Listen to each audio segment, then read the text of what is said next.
Hello everyone. तो ये एक ट्रेंड लाइन बेस्ड स्ट्रैटेजी है। बहुत ही सिंपल और बहुत बहुत अच्छी स्ट्रैटेजी है। बट इसमें ना बहुत बार एक स्लाइट कंफ्यूजन होता है जिसमें ज़्यादातर लॉस हो जाता है। तो अगर वो तुम लोग एलिमिनेट कर लो ना, बहुत अच्छी स्ट्रैटेजी है। देखो, अब मैं अगर इसको लाइंस ड्रॉ करूँ तो यहाँ ड्रॉ कर सकता हूँ, रेसिस्टेंस है, सपोर्ट है, और फिर एक बार यहाँ पे ड्रॉ कर सकता हूँ। दूसरा तो नीचे आऊँगा तो यहाँ पे सपोर्ट है, यहाँ से जहाँ निकला था। और देखो, ये बीच वाली जो लाइन है, ये डालने का कोई मतलब नहीं है, बिकॉज इसके नज़दीक या सिर्फ एक ही विक इधर टच कर रही है। बट डालना ज़रूरी इसलिए है, देखो, एक मैंने एक ट्रेंड लाइन रूल जो मैंने पोस्ट किया है। देखो, अगर ट्रेंड लाइन यहाँ से शुरू हो रही है, अब देखो ट्रेंड लाइन कहाँ से शुरू हो रही है, ट्रेंड लाइन यहाँ से शुरू हो रही है, ठीक है।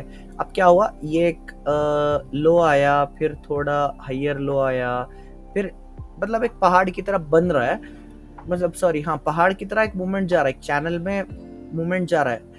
अब ज्यादातर लोग क्या करते हैं, जब मार्केट ब्रेकडाउन इधर करता है, ठीक है, जब मार्केट इधर ब्रेकडाउन करता है तो इधर लोग एंट्री कर लेते हैं। ठीक है, बहुत बार काम करता है, बहुत बार नहीं करता, क्योंकि अगर आप गौर से देखो तो 5 मिनट का जो ये भी है, देखो, मतलब ये भी कहीं ना कहीं सपोर्ट लेगा।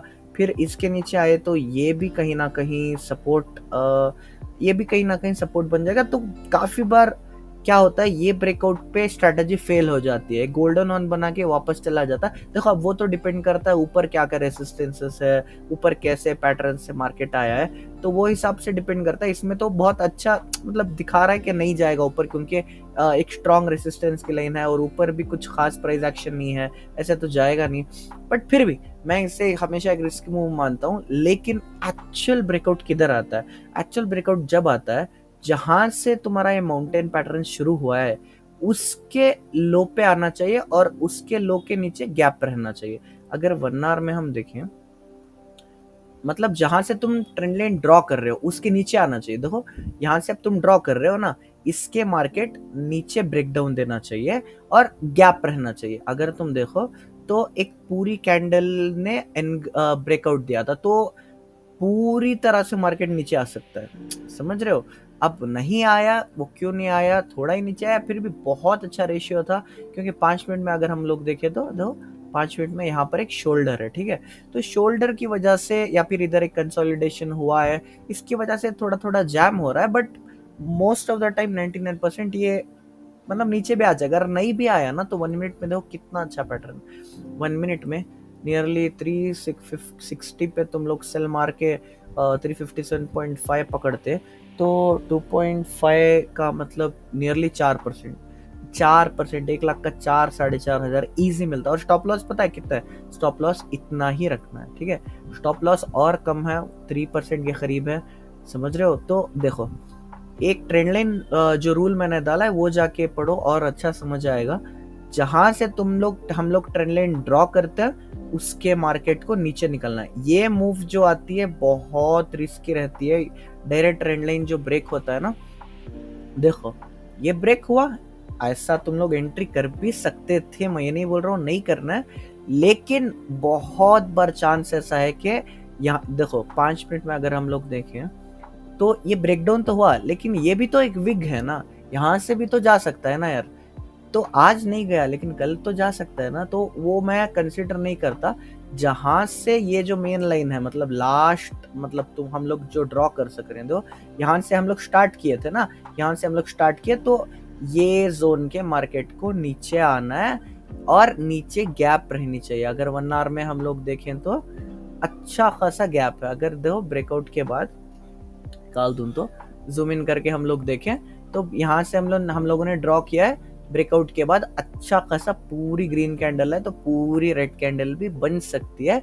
बट इतना है, कभी कभी क्या होता है, बहुत अगर ज्यादा भी स्पेस रहा ना नीचे, तो क्या होता है, मतलब इतना भी कवर नहीं करता मार्केट। दो डायरेक्टली बहुत रेयर आता है, red red red red red, green green green, ऐसा नहीं होता।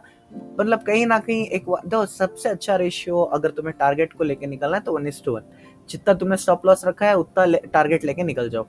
या फिर कभी देखो कि 5 मिनट में कहीं कुछ एक ऐसा शोल्डर कुछ भी एक स्टॉप है, तो वहां पे एग्जिट मार लो। वैसे भी तुम हम लोगों को तो देखो 1:1 के ऊपर ही मिला है। अगर हम लोग 3,000 रिस्क कर रहे हैं तो 4,000 मिल रहा है। अगर अगर 1 लाख रिस्क कर रहे हैं तो 1,20,30,000 मिल रहा है, तो बहुत अच्छी शॉट है।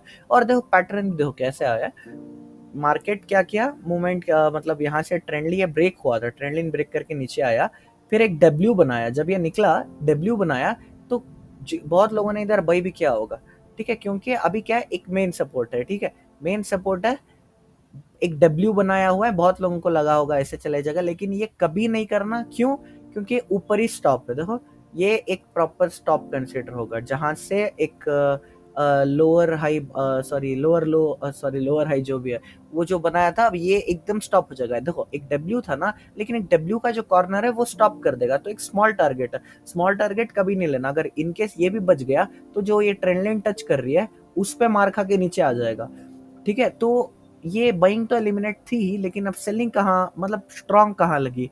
यहाँ से जाना था, चलो मार्केट नहीं गया, नीचे आया। अब इसका लास्ट बॉडीगार्ड कौन है? चलो ये वाला ही ना, ये वाला। अगर चलो मैक्सिमम इसको ऊपर यहाँ से नहीं जाना है, तो ट्रैप करके ऐसे जाके ऐसे आना था, बट वो भी नहीं हुआ, ब्रेक कर दिया। तो दो सपोर्ट स्पार्क से ब्रेक कर लिया, तो स्टॉप लॉस भी बस इतना ही रखना है। और मेन चीज क्या है, मेन थीम क्या है, जो ट्रेंड लाइन का जो रूल है, जहां से स्टार्ट करते हो ट्रेंड लाइन ड्रॉ करना, उसके नीचे अगर ब्रेकआउट आया तो वही सबसे बेस्ट ब्रेकआउट होता है। और उससे भी ज्यादा इंपॉर्टेंट नीचे गैप रहनी चाहिए। अगर नीचे कोई एक नवरत्न एक स्टॉप पड़ा हुआ है, तो भाई उधर से भी मार्केट पलट जाएगा।